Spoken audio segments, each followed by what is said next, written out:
اعوذ باللہ من الشیطان الرجیم بسم اللہ الرحمن الرحیم یا ایہا الناس، اے لوگو، اعبدو، عبادت کرو، ربکم، اپنے اس رب کی، الذی، جس نے، خلقکم، پیدا کیا تم کو، یا ایہا الناس، اے لوگو، اعبدو، عبادت کرو، ربکم، اپنے رب کی، الذی، جس نے، خلقکم، پیدا کیا تم کو، والذین، اور ان لوگوں کو، من قبلکم، جو تم سے پہلے تھے، لعلکم، تاکہ تم، تتقون، پرہیزگار بن جاؤ، تاکہ تم پرہیزگار بن جاؤ۔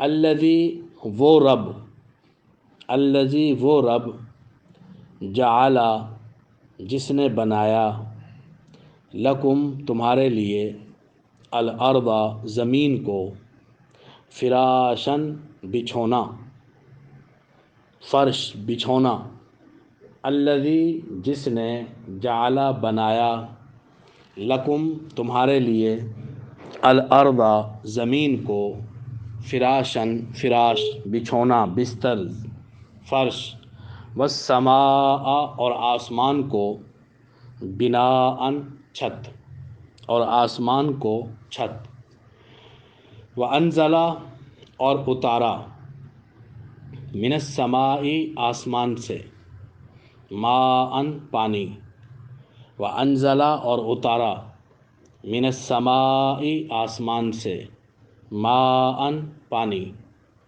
فاخرج، پھر نکالا، بہ، اس کے ذریعے سے، اس پانی کے ذریعے سے، فاخرج، پھر نکالا، بہ، اس کے ذریعے سے، من الثمرات، پھلوں سے، رزقاً، رزق، لکم، تمہارے لیے، پھر نکالا اس کے ذریعے سے، من الثمرات، پھلوں سے، رزقاً، رزق، لکم، تمہارے لیے۔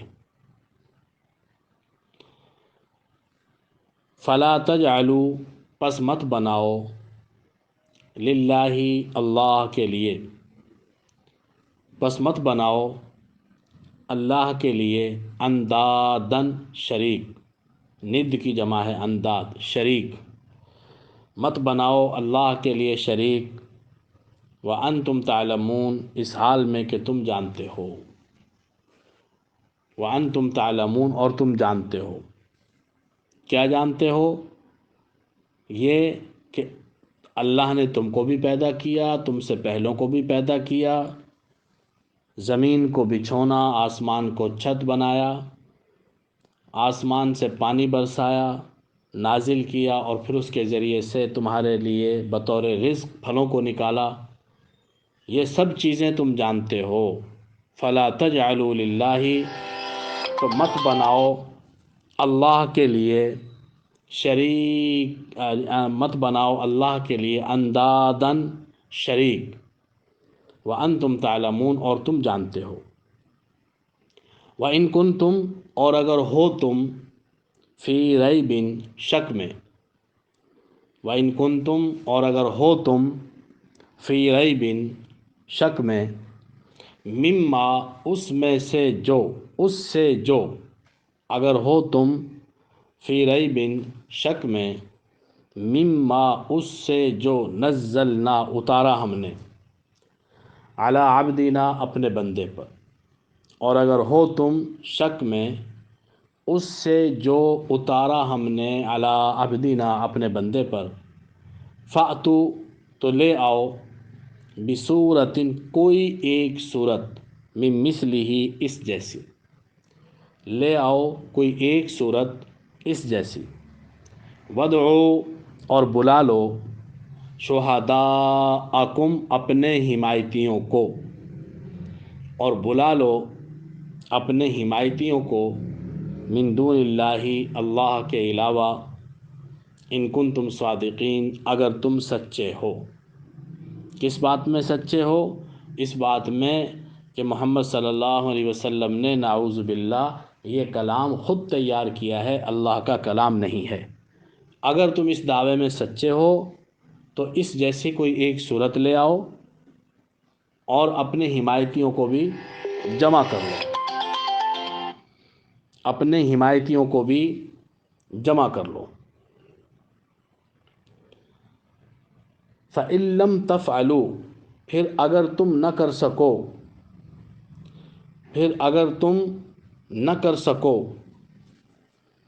وَلَن تَفْعَلُوا، اور تم ہرگز نہ کر سکو گے، فَإِن لَّمْ تَفْعَلُوا، پھر اگر تم نہ کر سکو، وَلَن تَفْعَلُوا، اور تم کر بھی نہ سکو گے، فَاتَّقُوا، تو پھر بچو، النار، اس آگ سے، فَاتَّقُوا، تو پھر بچو، النار التی، اس آگ سے، وقودها، کہ اس کا ایندھن، الناس، لوگ ہیں، والحجارہ، اور پتھر ہیں۔ فاتقوا، تو بچو، النار التی، اس آگ سے، وقودها، کہ اس کا ایندھن، الناس، لوگ ہیں، انسان، لوگ ہوں گے، انسان ہوں گے، والحجارہ، اور پتھر، اعدت، تیار کی گئی ہے، للکافرین، کافروں کے لیے، تیار کی گئی ہے کافروں کے لیے۔ ابتدائی 5 آیات میں ایمان والوں کا تذکرہ، اس کے بعد کھلم کھلا کافروں کا تذکرہ، اور پھر 13 آیات میں تفصیل کے ساتھ منافقین کا تذکرہ۔ یہ 20 آیات ہوئیں۔ 20 آیتوں میں انسانی جماعت کے ہر طبقے کو الگ الگ خطاب کیا۔ یہ 3 ہی جماعتیں ہیں انسانوں کی، ہدایت کے قبول کرنے اور نہ کرنے کے اعتبار سے یہی 3 طبقے ہیں۔ یا تو کوئی دل سے مانتا ہے، یا کھلم کھلا انکار کر دیتا ہے، یا زبان سے اقرار کرتا ہے اور دل سے انکار کرتا ہے، اس کے علاوہ کوئی چوتھا طبقہ نہیں ہے۔ 20 آیات میں ان تینوں طبقوں کا ذکر کرنے کے بعد اب ان تمام کو اکٹھا خطاب ہے، کل انسانیت کو، یا ایھا الناس، اے لوگو۔ اس میں ایمان والے بھی، اس میں کھلم کھلا کافر بھی، اور منافقین بھی، سب سے خطاب، اے لوگو، اعبدو، عبادت کرو۔ ایمان والوں کے لیے عبادت کا حکم کہ عبادت کا جو حق ہے وہ حق ادا کرو۔ ایمان والے کے لیے عبادت کرنے کا حکم، مطلب کہ جیسے عبادت کرنے کا حق ہے ویسے عبادت کرو۔ اللہ رب العزت نے فرشتوں کی جماعت پیدا فرمائی، پیدا ہونے سے لے کے قیامت کے قائم ہونے تک سجدے میں پڑے ہوئے ہیں۔ قیامت قائم ہوگی تو سر اٹھائیں گے اور پہلا جملہ جو ان کی زبان سے نکلے گا وہ یہ کہ ما عبدنا کا حق کا عبادت، کہ اے اللہ، ہم نے تیری عبادت کا حق ادا نہیں کیا، ہم نے تیری عبادت کا حق ادا نہیں کیا۔ ساری زندگی سجدے میں پڑے رہنے کے باوجود کہ ہم نے تیری عبادت کا حق ادا نہیں کیا۔ انسان حق ادا نہیں کر سکتا، لیکن اللہ رب العزت کے کرم اور فضل سے انسان کی ٹوٹی پھوٹی عبادت کو جو اپنی محنت اور کوشش کے مطابق وہ کرتا ہے، اللہ تعالیٰ اس کو ایسے ہی قبول فرماتے ہیں جیسے اس نے عبادت کا حق ادا کر دیا۔ انسان اپنی بساط کے مطابق، اپنی کوشش کے مطابق محنت کرتا ہے، اللہ تعالیٰ اس کو اتنا اجر عطا فرماتے ہیں جتنا اس نے گویا کہ عبادت کا حق ادا کر دیا۔ ہم پر نمازیں 5 فرض ہوئی ہیں، نماز ثواب 50 کا ملتا ہے، کیونکہ ابتداءً اللہ تعالیٰ نے 50 نمازیں فرض فرمائی تھیں۔ تو حضور علیہ السلام کے درخواست پر وہ کم کر دی گئیں۔ موسیٰ علیہ السلام نے مشورہ دیا، حضور علیہ السلام چلے گئے، 50 کے بجائے 5 رہ گئیں، لیکن اللہ تعالیٰ نے فرمایا کہ چونکہ ہم نے 50 ہی لکھی تھی، پڑھو گے 5 اجر و ثواب تمہیں 50 کا دیا جائے گا۔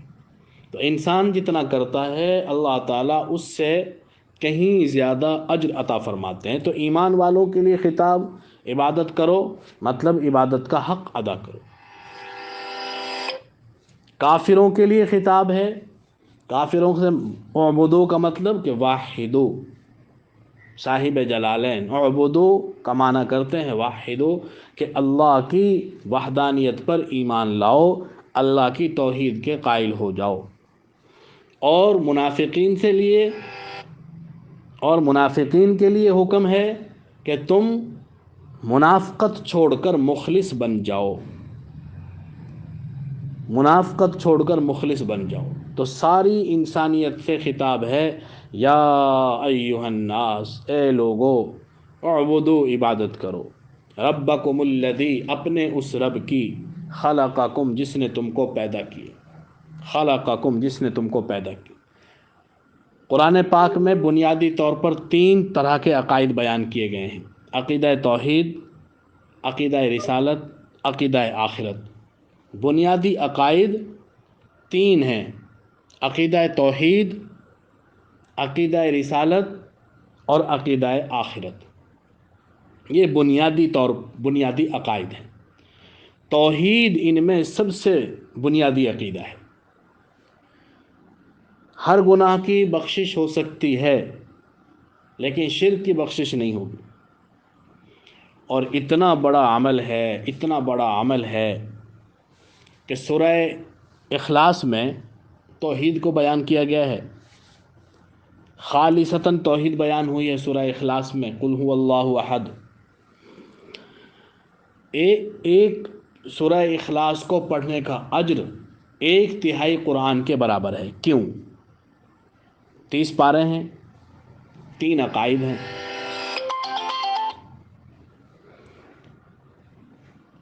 3 عقائد ہیں اور 30 پارے ہیں، تو گویا کہ ایک عقیدہ 1/3 کے برابر ہے۔ اور اس صورت میں سورہ اخلاص میں توحید بیان ہوئی ہے، عقیدہ توحید بیان ہوا ہے، تو گویا کہ 10 پاروں کا مضمون بیان ہو گیا، 1/3۔ اس لیے جو آدمی سورہ اخلاص پڑھتا ہے 1/3 قرآن پڑھنے کا اجر عطا فرماتے ہیں اللہ تعالیٰ۔ حضور علیہ السلام کے پاس ایک دیہاتی آیا، بڑی اہم بات ہے، توجہ سے سنیے گا۔ حضور علیہ السلام کے پاس ایک دیہاتی آیا اور آ کر کہنے لگا کہ آپ کے پاس کوئی آتا ہے، اس کو یہ بھی پتہ نہیں تھا کہ کون آتا ہے، حضرت جبرائیل کا بھی نام نہیں آتا تھا۔ کہا کہ آپ کے پاس کوئی آتا ہے اور آپ کو کچھ بتا کے جاتا ہے، تو آپ مجھے بتائیں وہ کون ہے اور وہ کیا بتاتا ہے آپ کو۔ تو حضور علیہ السلام نے فرمایا کہ وہ جبرائیل ہیں اور اللہ کا کلام لے کر آتے ہیں، اور ابھی اللہ تعالیٰ نے جبرائیل کو بھیجا ہے اور سورہ اخلاص نازل ہوئی۔ جب حضور صلی اللہ علیہ وسلم نے پڑھ کر سنائی، اس نے یہی مطالبہ کیا تھا کہ آپ مجھے وہ کلام سنائیں۔ تو حضور صلی اللہ علیہ وسلم نے سورہ اخلاص پڑھ کر سنائی تو اس نے تعریف کی، واہ واہ، جھوم گیا وہ دیہاتی، واہ واہ واہ واہ، کیا شان ہے میرے رب کی، اور مختصر سے کلام پر کتنا بڑا اجر ہے، کتنا بڑا فائدہ ہے، مختصر سی چیز اور فائدہ کتنا عظیم۔ ایک صحابی حضور علیہ السلام کے پاس بیٹھے ہوئے تھے، عرض کرنے لگے، اللہ کے نبی، اس کی بات مجھے بڑی اچھی لگی، اس نے سورت کی تفسیر کو بہت اچھی طرح سمجھا، تو میں ایک اونٹنی اس کو ہدیہ کرنا چاہتا ہوں، اور وہ بچہ جننے کے بالکل قریب ہے، بڑی قیمتی ہوتی تھی ایسی اونٹنی عرب میں، کہ جس کے ہاں بچے کی ولادت ہونے والی ہوتی، بڑا قیمتی مال سمجھا جاتا تھا۔ تو کہنے لگے وہ صحابی کہ میں ان کو یہ گفٹ ہدیہ کرنا چاہتا ہوں۔ اللہ کے نبی نے فرمایا ٹھیک ہے۔ پھر ایک دوسرے صحابی کھڑے ہوئے، انہوں نے کہا جی میں بھی ایک اونٹنی ہدیہ کرنا چاہتا ہوں۔ پھر ایک تیسرے کھڑے ہوئے، انہوں نے کہا جی میں بھی ہدیہ کرنا چاہتا ہوں۔ یہ روایت میں نے آج ہی پڑھی ہے اور پڑھنے سے ایمان تازہ ہو گیا کہ حضور صلی اللہ علیہ وسلم کو کے سامنے وہ حاضر ہوتے ہیں، حضور علیہ السلام ان کو سورہ اخلاص سناتے ہیں اور وہ اس کی تعریف کرتے ہیں، اور صحابہ ان کو اونٹنیاں دینا شروع کرتے ہیں۔ اس آدمی کے پاس مدینے سے نکلتے نکلتے 1000 اونٹنیاں جمع ہو چکی تھی، اور یہی اس نے کہا تھا کہ چھوٹی سی صورت ہے، چھوٹا سا عمل ہے، اجر بہت زیادہ ہے، ثواب بہت زیادہ ہے، اور اللہ تعالیٰ نے وہی اس کو کر کے دکھا دیا، 1000 اونٹنیوں کا مالک۔ علماء بیان کرتے ہیں کہ جو آدمی مال کی فراوانی چاہتا ہے، معاش سے تنگ ہے، پریشانی ہے، تو سورہ اخلاص کو کثرت سے پڑھے گا تو اللہ رب العزت ایسے ہی فضل فرمائیں گے جیسے ان صحابی پر فرمایا تھا۔ تو عقیدہ توحید چونکہ بنیادی عقیدہ ہے اور سورہ اخلاص میں وہی بیان ہوا ہے، اور اس کا مقام اور مرتبہ بہت زیادہ ہے۔ ایک صحابی تھے معاویہ بن معاویہ قرہ لیثی، معاویہ بن معاویہ قرہ لیثی رضی اللہ تعالیٰ عنہ۔ حضور تبوک کے لیے گئے ہوئے تھے، وہ مدینے میں تھے، بیمار تھے، انتقال ہو گیا۔ فرشتے ان کا جنازہ تبوک میں لے کر گئے، حضور نے جنازہ پڑھایا، واپس لا کے مدینے میں دفن کیا۔ حضور نے پوچھا اتنا بڑا مقام کیسے حاصل ہوا؟ حضرت جبرائیل سے پوچھا، اور حضور علیہ السلام پنجوں کے بل چلتے تھے۔ پوچھا اللہ کے نبی ایسا کیوں؟ کہا اتنی کثرت سے فرشتے شامل ہوئے ہیں جنازے میں، تو اس لیے ایسے چل رہا۔ تو کیا عمل تھا ان کا؟ جب پوچھا حضرت جبرائیل سے تو انہوں نے بتایا کہ یہ کثرت سے سورہ اخلاص کی تلاوت کرتے تھے، کثرت سے سورہ اخلاص کی تلاوت کرتے تھے۔ ایک صحابی کو حضور علیہ السلام نے امیر بنا کر بھیجا صحابہ کا، صحابہ واپس آئے، شکایت لگائی اللہ کے نبی ہر نماز میں ایک ہی صورت، ہر نماز کی ہر رکعت میں ایک ہی صورت، سورہ اخلاص۔ حضور علیہ السلام نے پوچھا تم ایسا کیوں کرتے تھے؟ تمہیں اور قرآن یاد نہیں ہے؟ کہ اللہ کے نبی بہت سا قرآن یاد ہے لیکن مجھے اس صورت سے محبت ہے۔ تو آپ علیہ السلام نے فرمایا حبک ایہا ادخلک الجنہ، تمہاری اس محبت نے اس سورہ مبارکہ سے تمہیں جنتی بنا دیا، تمہیں جنت میں داخل کروا دیا۔ تو اس سورہ مبارکہ کی اتنی فضیلت کیوں ہے؟ عقیدہ توحید کی وجہ سے۔ تو اس آیت مبارکہ میں بھی وہی بیان ہوا ہے، اے لوگو عبادت کرو اپنے اس رب کی، خلقکم جس نے تم کو پیدا کیا، والذین اور ان لوگوں کو پیدا کیا، من قبلکم جو تم سے پہلے تھے، لعلکم تتقون تاکہ تم بچ جاؤ، جہنم کی آگ سے بچ جاؤ، تاکہ تم متقی بن جاؤ۔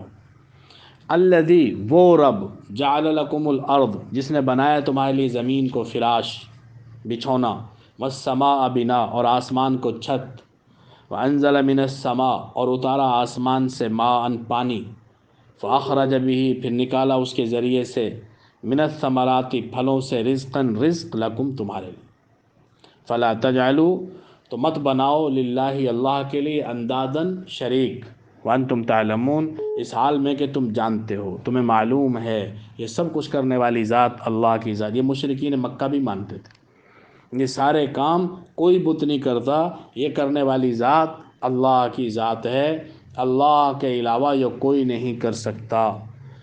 اس سب کچھ کے باوجود بھی بتوں کو پوجتے تھے اور ان کو اللہ تعالیٰ کا ساجھی قرار دیتے تھے، شریک و سہیم ٹھہراتے تھے، ان کو اللہ تعالیٰ کے ساتھ شریک کرتے تھے۔ تو یہ عقیدہ توحید بیان ہوا، تینوں طبقوں کو مخاطب کر کے اللہ تعالیٰ نے سب سے پہلے عقیدہ توحید کی دعوت دی، اور دوسرے نمبر پہ جو عقیدہ رسالت ہے، جس کے بغیر توحید بھی سمجھ میں نہیں آ سکتی، توحید پر ایمان لانا بھی ناممکن ہے جب تک ایک انسان عقیدہ رسالت حضور علیہ الصلوۃ والسلام پر ایمان نہ لائے، اس کی توحید بھی معتبر نہیں۔ یہودی اللہ کی وحدانیت کے قائل ہیں، عیسائی اللہ کی وحدانیت کے قائل ہیں، لیکن ان کی توحید کا کوئی شمار نہیں ہے، کوئی اعتبار نہیں ہے جب تک وہ حضور صلی اللہ علیہ وسلم پر ایمان نہ لائیں۔ تو اللہ تعالیٰ نے چیلنج کیا، ان کنتم و ان کنتم اور اگر ہو تم، فی ریب شک میں، مما اس سے جو نزلنا نازل کیا ہم نے علی عبدنا اپنے بندے پر۔ ایک ہے نزلنا، انزل ینزل انزال، ایک ہے انزل ینزل انزال، اور ایک ہے نزلہ، یہ نزل ینزل تنزیلا سے ہے، ایک ہے انزال ایک ہے تنزیل۔ ایک باب افعال سے ہے، ایک باب تفعیل سے۔ انزال کا معنی ہے یک بارگی نازل کرنا، یک بارگی نازل کرنا، اور تنزیل کا معنی ہے آہستہ آہستہ، تدریجن تدریجن، نجمن نجمن، دھیرے دھیرے کسی چیز کو اتارنا۔ تو تدریج کا معنی پایا جاتا ہے اس میں۔ تو جہاں کہیں قرآن پاک کے لیے انزال کا لفظ استعمال ہوا ہے کہ قرآن کو ہم نے نازل کیا، انزال کا لفظ اللہ نے استعمال فرمایا، مطلب لوح محفوظ سے آسمان دنیا تک یک بارگی قرآن نازل ہوا تھا۔ اور جہاں کہیں تذکرہ تنزیل کا ہے، نزلنا، نزلہ، آہستہ آہستہ، تو آسمان دنیا سے زمین تک حضور علیہ السلام کے قلب اطہر تک تقریباً 23 سالوں میں قرآن پاک نازل ہوا، 22.5 سال کے قریب قریب کا عرصہ کہ جس میں قرآن پاک نازل ہوا۔ تو اللہ تعالیٰ فرما رہے ہیں اگر تم شک میں ہو اس کلام سے جو ہم نے اتارا اپنے بندے پر، فَأْتُوا بِسُورَةٍ مِّن مِّثْلِهِ، تو لے آؤ اس جیسی کوئی ایک صورت، کوئی ایک صورت، بڑی صورت بھی نہیں، کوئی ایک صورت، مختصر سے مختصر صورت، اور اکیلے نہیں، وَادْعُوا شُهَدَاءَكُمْ، بلا لو اپنے حمایتیوں کو، من دون اللہ، اللہ کے علاوہ، ان کنتم صادقین، اگر تم سچے ہو، اگر تم اس دعوے میں سچے ہو کہ یہ کلام اللہ کا کلام نہیں ہے، حضور نے اپنے پاس سے بنایا ہے، تو یہ تم عربی دان ہو، اپنی زبان دانی پر تمہیں ناز ہے، اپنی طلاقت لسانی اور فصاحت و بلاغت پر تمہیں ناز ہے، تو اس جیسا کلام بنا کر دکھاؤ، اور اکیلے نہیں، اپنے ہی جنات کو، انسانوں کو، بلغائے عرب کو، فصحائے عرب کو، سب کو بلا لو، اور اس جیسی کوئی ایک صورت تیار کر کے دیکھو۔ کوششیں کی، انسانی تاریخ میں بے شمار کوششیں ہوئی ہیں اس طرح کی۔ عرب تو سمجھدار تھے، ان کو پتہ تھا کہ ایسا ممکن نہیں ہے۔ بعد کے کچھ لوگوں نے اس طرح کی بے وقوفیاں کی۔ ابن المقفع، بڑا مشہور آدمی، ایرانی ادیب، اس کو لوگوں نے اس کام کے لیے مقرر کیا اور بے پناہ وسائل دیے۔ 1 سال کا اس نے وقت مانگا۔ 1 سال کے بعد جب لوگ اس کے پاس گئے تو اس کا 6 مہینے کے بعد گئے کہ اس کے کام کا جائزہ لیا جائے، کتنا کام کر لیا ہے، کیسا کام کیا ہے۔ اس نے پورا قرآن تیار کرنا تھا، قرآن کے مقابلے میں پورا کلام تیار کرنا تھا۔ جب وہ دیکھنے کے لیے گئے تو دیکھا کہ کمرہ ہے، بغیر لکھا ہوا ایک کاغذ اس کے سامنے رکھا ہوا ہے، صاف کاغذ، اور باقی کمرہ پھٹے ہوئے کاغذوں سے بھرا ہوا ہے۔ تو اس سے پوچھا یہ کیا ماجرا ہے؟ کہنے لگا 6 مہینے بیت گئے، لکھتا ہوں اور خود ہی پھاڑ دیتا ہوں، لکھتا ہوں اور خود ہی پھاڑ دیتا ہوں کہ وہ معیار پر پورا نہیں اترتا، خود دل مطمئن نہیں ہوتا۔ حالت یہ ہے 6 مہینے بیت گئے اور میرے سامنے ایک صاف کاغذ رکھا ہوا ہے، ایک لفظ بھی اس کلام کے مقابلے کا نہیں لا سکے۔ کیوں نہیں لا سکے؟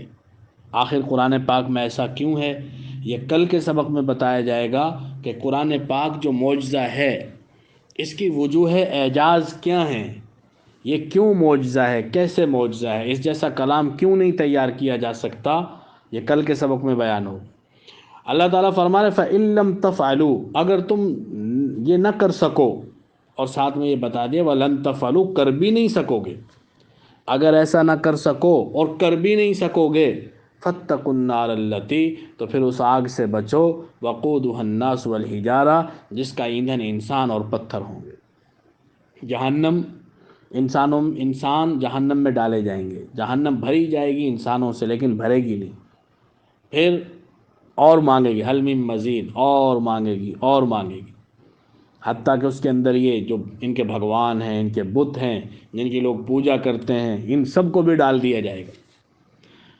پھر بھی وہ حل من مزید کرتی رہے گی، یہاں تک کہ اللہ رب العزت اپنی پنڈلی اس کے اوپر رکھیں گے، اور پھر جہنم خاموش ہوگی، ورنہ اور مانگتی رہے گی، اور کا تقاضا کرتی رہے گی۔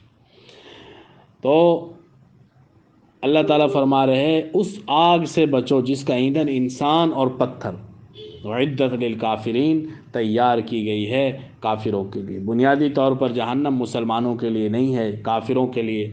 کافروں کو جہنم میں ڈالا جائے گا بطور تعذیب، عذاب کے لیے، سزا کے لیے، اور اگر خدا نخواستہ مسلمان کسی کو ڈالا گیا اس کے گناہوں کی وجہ سے تو وہ تعذیب کے لیے نہیں ہوگا، عذاب نہیں، وہ تطہیر کے لیے۔ کافر جہنم میں جائے گا بطور تعذیب، اور مسلمان خدا نخواستہ جہنم میں گیا تو بطور تطہیر، پاک ہونے کے لیے، پاک کرنے کے بعد اس کو پھر واپس جنت میں بھیج دیا جائے گا۔ اللہ تعالی ہمیں صحیح معنوں میں سمجھ نصیب فرمائے۔ انشاءاللہ العزیز باقی کل کے سبق میں پڑھیں گے۔ السلام علیکم۔